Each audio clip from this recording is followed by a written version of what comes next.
Okay, that's no problem. All right, we're live with Trucker Tank, episode number 4, another exciting episode this week. And for this week, we got special guests Trucker G and Miss G. So it's always great to have Miss G with Trucker G. So what we want to talk about this week is the perils of lease-to-own agreements and what truckers really need to understand about those lease-to-own agreements, and the not only what they need to understand, but what they need to be prepared for if they even consider it. So without further ado, hey, Trucker G, Miss G. How you doing, guys? Thanks for having us. Well, thank y'all for joining. And so on that note, I'm actually going to go through something real quick. For everybody who doesn't know, Trucker G is part of the BullSnot posse, and we've been friends for quite some time now. So that's the reason I was able to reach out to him and get him on this show. And without further ado, let's start talking about some of what people need to look for in the lease-to-own agreements, or if they're considering it. What limitations does a trucker have right off the bat when they enter in those lease-to-own agreements with a company? Well, you kind of just said it. What do they need to look for? I'm going to tell you what to look for. You look for the company that's doing a company lease-to-own, or just lease purchase, or just lease and run the other direction. It's not the smartest way to make money in this industry. Can you make money in this industry? Yeah, you can make money. You can make money leasing. I did it, and I made money. But are you going to make as much money as you would if you had your own truck and not running for that company? No, you're not going to. The rates are a whole lot higher. You don't know what the rates are. You're getting paid the rates that they say you're getting paid. You never see a rate come. So you don't never see a rate card at all. And most companies, no, you don't. And so when some of the loads out there we know are going for $6 to some of them even as high as $10 a mile, they're really getting paid closer to what an employee would get paid if they just run a regular company truck, is my understanding. Pretty much when it boils down to it, yeah. So they're just an employee, but they're in effect, but because they got a lease agreement, they can't leave. You said you like to call it they're an employee, is what you said. Yep. And I like to call it they're an indentured servant, is what they are. Yep. You're an indentured servant because you have two choices. There's walkaway leases and non-walkaway leases. You can walk away from any lease, but if you have a non-walkaway lease, they're going to hit your credit. Yep. And if you have a walkaway lease, yeah, you can walk away, but everything that you've invested in that truck, all your blood, sweat, and tears, time, and money, is gone. So most of the guys don't walk away, and they just sit there and they bury themselves further and further until they can't handle it no more. And the guys that are making it are the guys that ain't going home. I didn't start this in this industry to live out here 100% of the time. It's happened that way, but I'm doing it for myself and not a company. Yep. And so you get to kind of control your own destiny at that point as well. Exactly. The best way for you guys to go is stay away from the lease. There's all different kinds of ways to get into your own truck. Number one best way is pay cash. Not everybody has that luxury of paying cash. Either you don't have those kind of cash funds available to you, or you don't have the credit to get it. There's other ways of getting a truck without going to a company. Usually what I tell the people is stay away from any company that has their own company drivers and does a company lease. Now, if it's a company that's 100% owner operators, well, some of them are actually pretty good, not too bad. And they don't gouge you as bad as some of these mega fleets. Yeah, some of the complaints I've heard with the lease agreements, specifically from talking to truckers, is when they get close to paying off the lease, they don't get any loads, or very limited loads, and they don't make enough money to actually pay the bills and pay the lease. And that happens more times than not. Yeah, really. I've done stupid 10 times over, and I've done them company leases, so I know about it.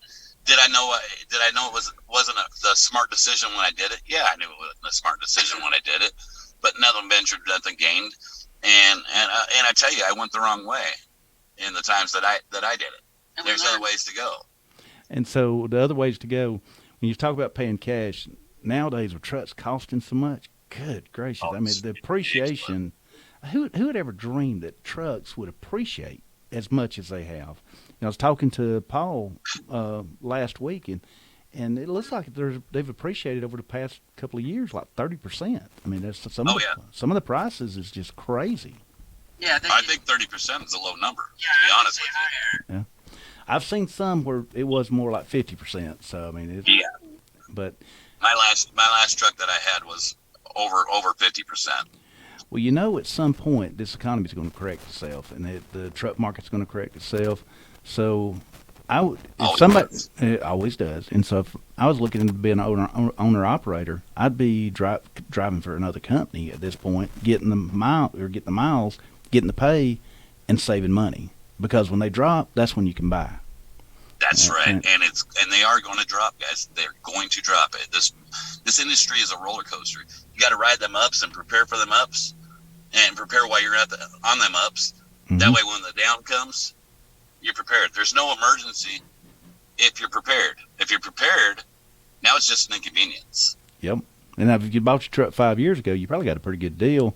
Now you are raking in some money. And I mean, so it makes it so attractive.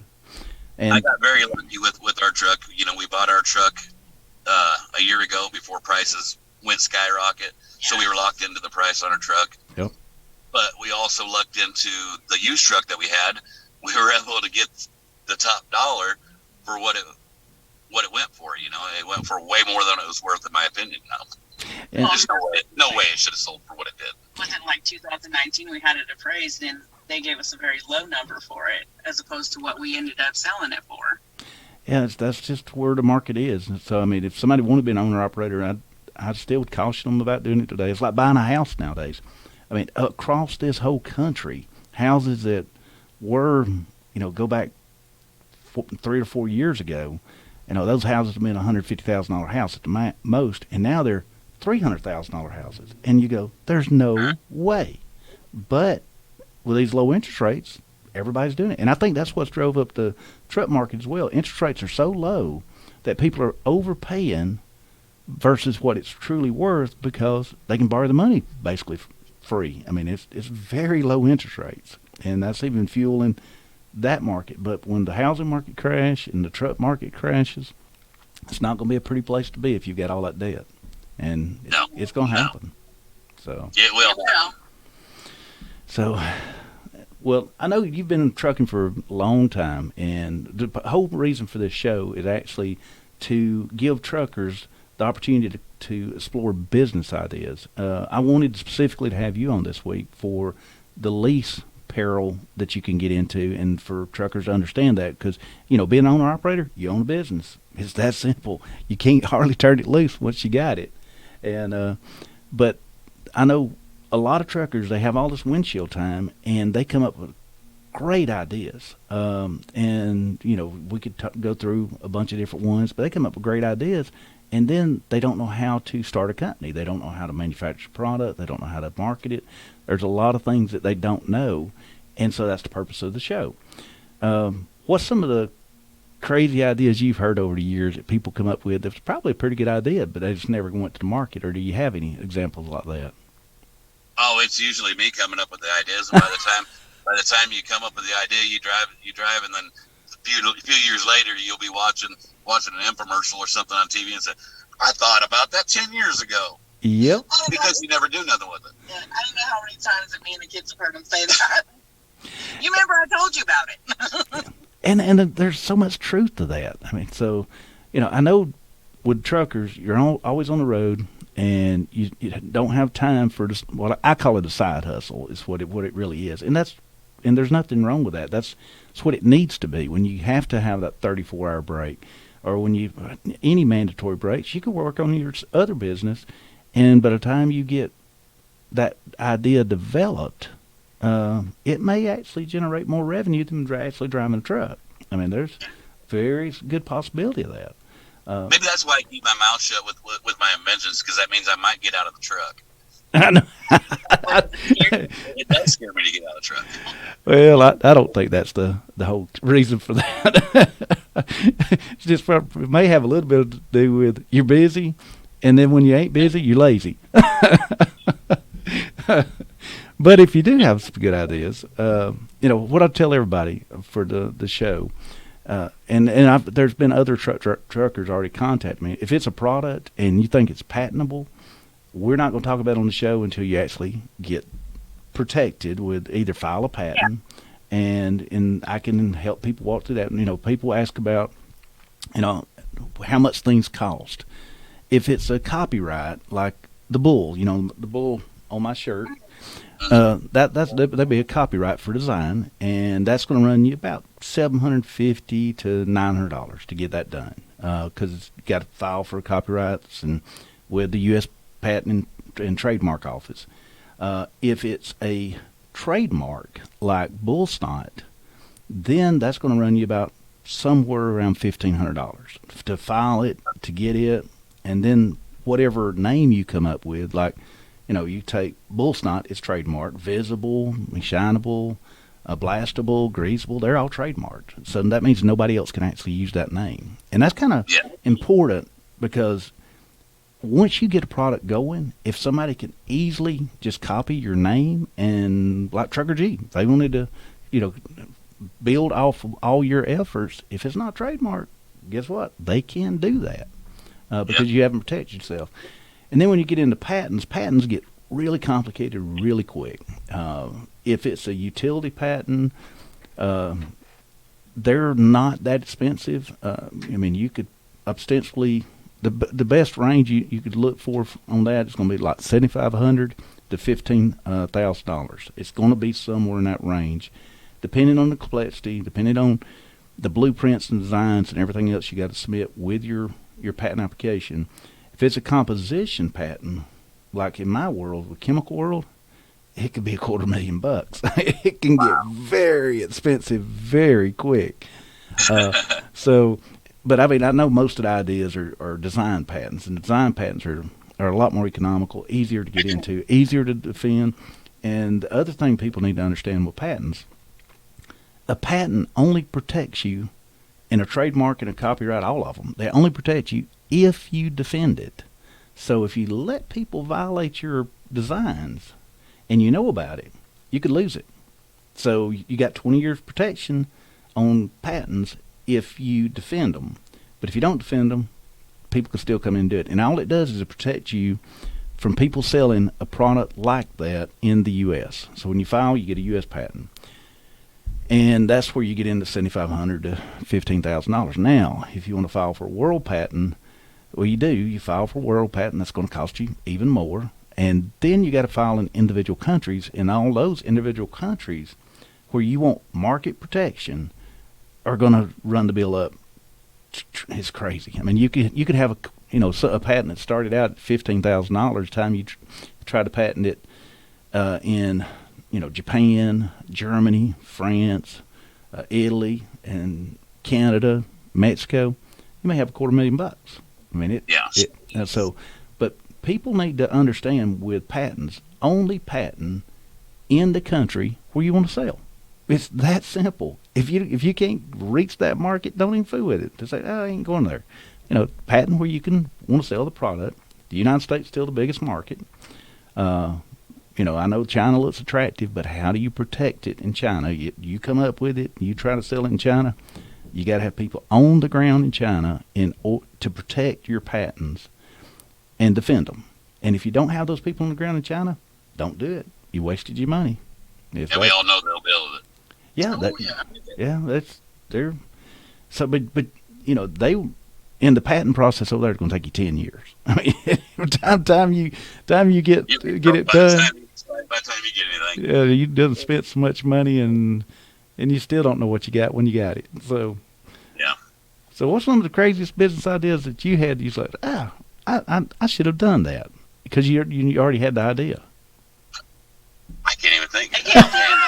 We were talking about it the other day too, and I don't remember what it was. I don't know, man. I tell you what, no sleep, man. I tell you what, it drives me crazy. He has about 10 ideas a second, and that's Tony. Tony, just Lord have mercy. You're exactly right. I've never seen anybody come up.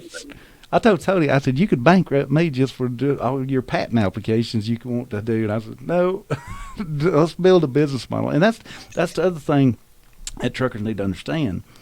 Everybody needs to understand it, but specifically for truckers. Just because you built something, just like, take Visible. That was my first aerosol product I made. It took years for it to actually get any traction where people knew about it. And then in all these others products, took 7 years to develop 10 products. But just because you build something that's better, and once people use it, they know it's better, doesn't mean it's going to sell right off the bat. It is a lot of work. You got to figure out your route to market. And once you've and then understand your market size, and then understand your margins, how much all that's going to be, and then you can determine if you can make money or not. You just can't think that people will buy it just because you invented it and had a great product. So, hey, Tanner, are they still there? Because it flipped. Yeah, it looks like, okay, they disconnected for a second. Oh, It wouldn't be we didn't have It's because we're on, Van. Is what it is. no, it's because you're on. Miss G's great. So, but anyways, but I mean, that's one of the fundamental things people need to understand. You got to know how to get it to market, even though you developed a great product. I chose the hardest way to get a product to market, word of mouth. But that's the way people understand my product. I mean, when you use it and you tell somebody it's great and this is why, that's automatic credibility. I can tell them and do commercials, billboards, and everything else, and they may or may not ever try it. And so, with your products, it's one of them things where once you try it, you're sold. Speaking of it, It speaks for itself. Our son used some of the Visible. Yeah. Loves it. Well, the Visible just. I ever tell you the story on Visible? What it really was for? It wasn't a glass cleaner. It's a bug remover. Yeah, for the bug, wasn't it? Yeah, for bugs. And it just When I turned. use it for the Harleys, it takes them bugs right off. Oh yeah, absolutely. But it turns out it's a wonderful glass cleaner, but it was really designed to be a bug remover. And so, and then everybody figured out all the uses you can use it for, and so, but that's all word of mouth, because I didn't know all the places you could use it until we actually started putting it in the market. There's all kind of So you products. got marketers, testers, all kinds of stuff, and right there for free. Yeah. So, oh goodness. Well, anyways, have you ever talked to any other truckers that just had a ton of ideas and during your career, and saw any of them actually come to market other than Trucker Stick? I know the Trucker Stick. That was very first one that came to mind was Trucker Stick. Yep. There's a lot of truckers out there that have a lot of ideas. As far as, do I talk to them? No, not usually. Usually the people that are talking to me want to know more about the business side of trucking, or how to get into trucking and stuff like that. Yeah. And I know you do a great job, mentoring people and talking to them, and even the Trucker Brotherhood, where the new driver to come on into the industry, you even try to coach them a little bit, and I think a lot of the posse does that. Well, the road could be a lonely, lonely place, man. It really can. It can be a very lonely place. And if we don't have each other, we don't have anybody. Even though we have our families at home, it's not the same. They're not out here with us. We have to watch over each other out here. Yeah, and then you got TT and Mooch, so they keep you company. Yeah, they're good for nothing. Hey, they're my fearless protectors. Yeah, they're family. She's gotten better. She goes in front of me, which he holds back. It's kind of cool that all the truck stops now have actually got dog parts too. Yeah. I know all TA and Petros, they've got a dog park, and I've seen it at a bunch of the other ones like Pilot, Flying J. I mean, so they're, the response to trying to help take care of the truckers from some of the major truck stop chains is awesome. And Independence, you'd see them at Independence as well. I mean, people understand. Maybe that's what I should do. Start my own truck stop. You know what? If we had been a little bit quicker, we could have done that right up the road in Ringgold. Cochran's truck stop up there in Ringgold, Georgia, it just sold. And Wow. And I think, if I ain't mistaken, it's going to be a Love's. It's Love's. Oh, really? I think Love's bought that property. So you're fixing to have a really nice truck stop when you come down 75 now, where Cochran's was. What happened, Mr. Cochran, he owned that truck stop, and then he got old, and then he got sick. And then his brother, Swain, come in and tried to help him and tried to run it. And Swain was not much younger than his brother. And a funny story, the church I grew up in Banks County, Georgia, Swain was our preacher. So I've known the Cochrans since I've got the earliest memories, because he was our preacher for years and years and years. Heck, who don't you know, Van? Well, I don't know. I think it'd be a whole lot. It might be a whole lot shorter show if you just tell me who you don't know. I know quite a few people. That's a fact.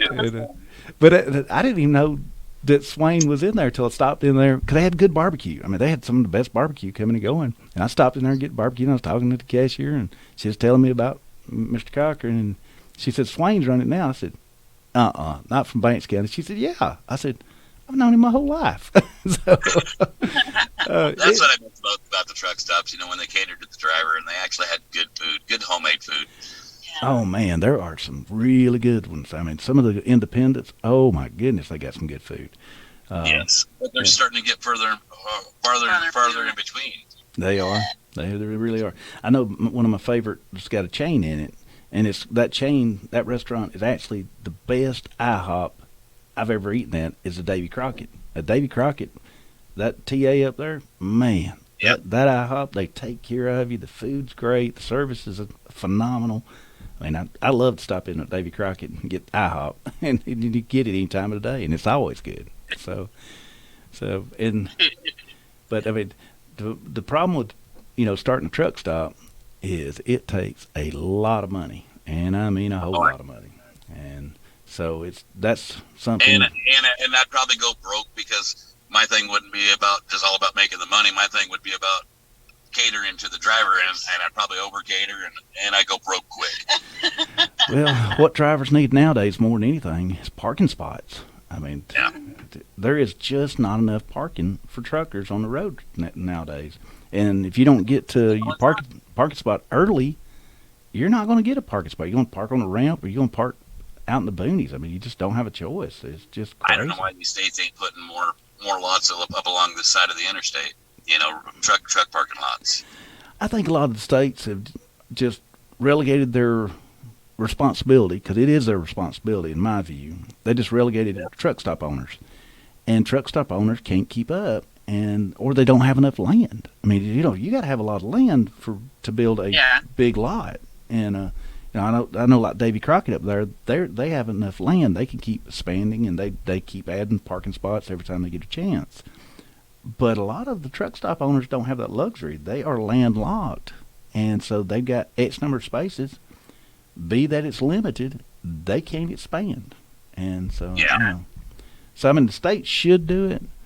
Federal government should do it if you really want to get down to it, but they ain't gonna do it either. And they just passed this multi-trillion-dollar transportation bill, and we'll see if it trickles down to where it needs to, which is parking for truckers, safe parking for truckers, and put some bathrooms in these places. Not only have a place to park the truck, trash cans. Yeah, I mean, there's a lot of simple things they can do to make life easier for truckers if they would.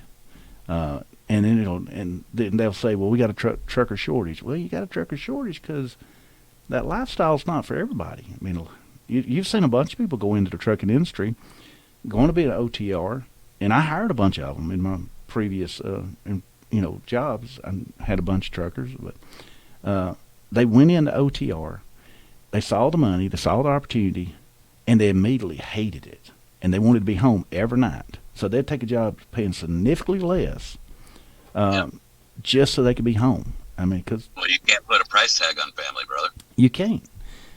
But unless you're fortunate like you and Miss G, you kind of have to if you're going to make a living in the trucking industry and buy a truck and be an owner operator. You're not going to do that doing local runs. Local runs, the businesses have their own trucks. That's why I've done local. I did local throughout the years. I'd come home but it didn't last just because, like you said, it didn't pay the bills. Nope. And so that's that. Now there are guys out there making plenty of money running local. Don't get me wrong. Let's kind of back up a little bit, but they're usually the guys that live in big cities where the pay's a whole lot better. You know, I wouldn't trade living where I live in the country to go live in a big city just to make enough to pay the bills. I'd much rather live in the country. Yep, I'm the same way. I mean, I live in the big city of Dalton. I mean, but Dalton it just feels small and everybody knows each other, and it's just Dalton's a great place to live. I mean, throughout the years I found myself in Dalton. I don't know how many times, multiple times, didn't know anybody there. Now that I know you, I never get there. Well, if you get down here, I'll take you and Miss G out to. We got a wonderful 5-star restaurant. Only one, but we do have one in town, and the owner's a good friend of mine. So I'll take. I look like a 5-star kind of guy. Yeah, you kind of do. I mean, kick me out of the door. I'd be afraid to walk in. Well, you got to remember, I know the owner, so we can handle it. You know, I took Paul in, and he's wearing overalls. He's gonna make me eat in the back with the dishwasher. That probably wouldn't be the first time, would it? No, it wouldn't. No, it wouldn't. Oh, goodness. You got any more sage advice to give the truckers out there about becoming an owner-operator? Yeah, I had all kinds of stuff. And matter of fact, I interrupted myself. Is what I did. We were talking about.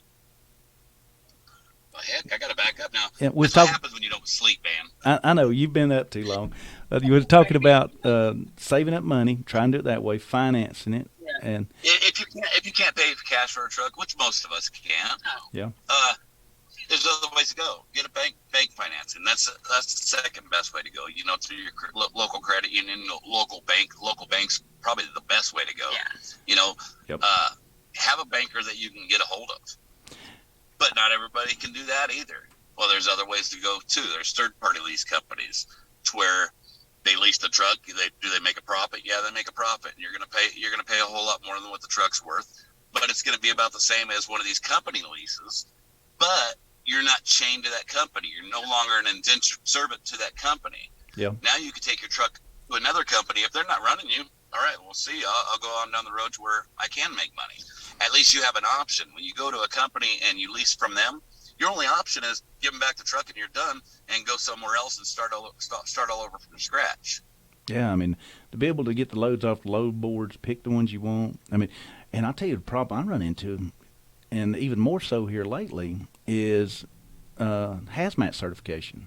You know, chemicals, you got to have hazmat certification for a lot of chemicals, and especially for an aerosol or battery, aerosol, hairspray. There's all different kinds of things you wouldn't think you need hazmat for, but you do. Yeah, fingernail polish.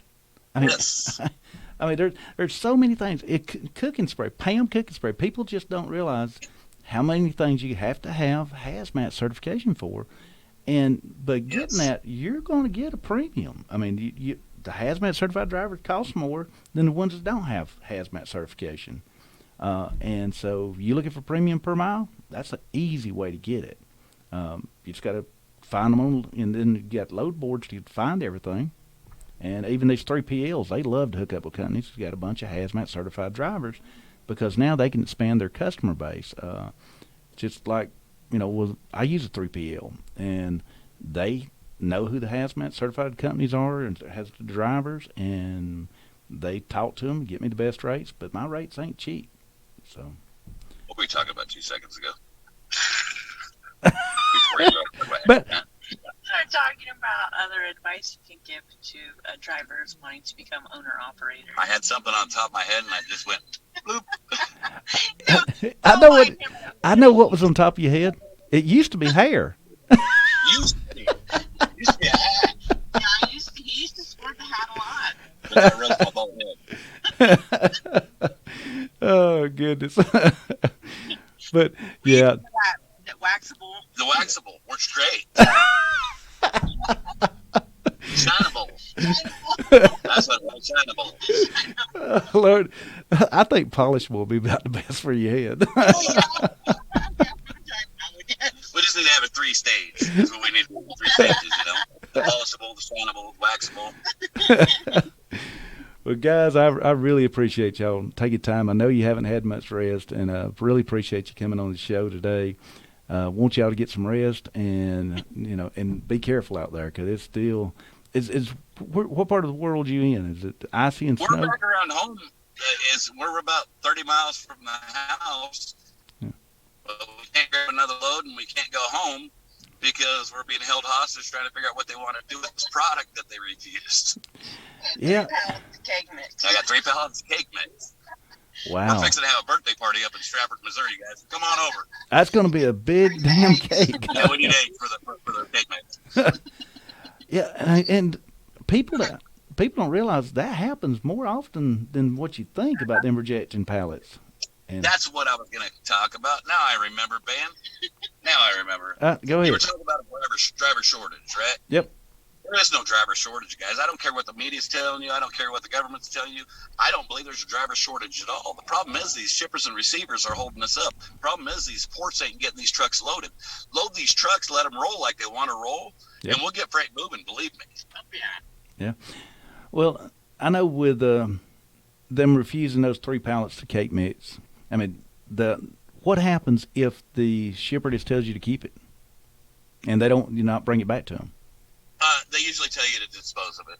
Yeah. So. And if it's a good product, to where I just hate to get rid of throw food away, good food away. Yep. So 9 times out of 10, what you do is you take your labels off of it. That way, it don't go back to the company, and you can donate it or something like that. Yeah. And there's a lot of food gets donated like that, and most people never realize it.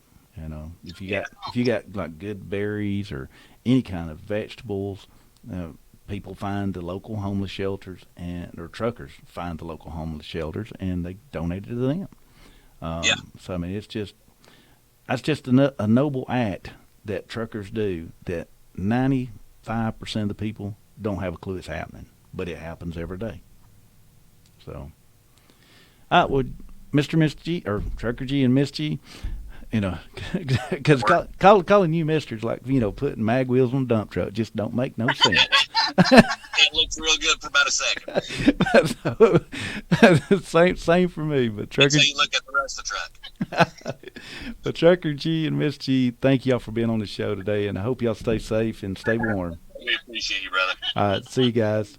Get you some BullSnot, guys. Yeah, get some BullSnot, and that's a wrap on Trucker Tank. If you enjoyed this episode, please, if you're watching on Facebook, like the BullSnot Facebook page. If you're watching on YouTube, hit that subscribe button, and we sure would appreciate it, because it sure does help us to get the word out. Y'all have a wonderful day. Forgive me, I'm usually much more coherent. See you guys. See you.